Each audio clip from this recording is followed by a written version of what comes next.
আচ্ছা, এই ফুলটা সুন্দর না? চলো আজকে তোমাদেরকে এই ফুলটা বানানো শেখাই।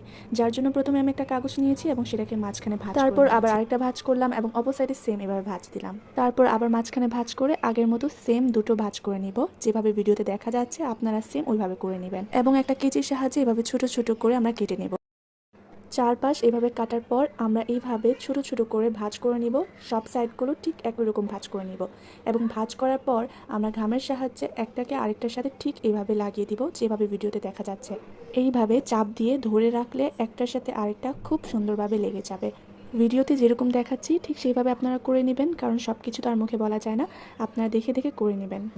ফুলটা আমার কমপ্লিট। এখন আমি লাঠি আর পাতা লাগাবো, যেটা আমি আগে থেকে বানিয়ে রেখেছিলাম। ঘামের সাহায্যে লাঠিটা আমি এভাবে লাগিয়ে নিলাম এবং পাতাটাও খুব সহজভাবে লাগিয়ে নিলাম। এই তো খুব সহজভাবে আমি ফুলটা বানিয়ে ফেলেছি এবং সেম এরকম আমি আরও অনেক ফুল বানিয়েছি এবং এতগুলো ফুল একই রকম কেন বানিয়েছি সেটা আপনাদেরকে আমি আরেকটা ভিডিওতে দেখাবো।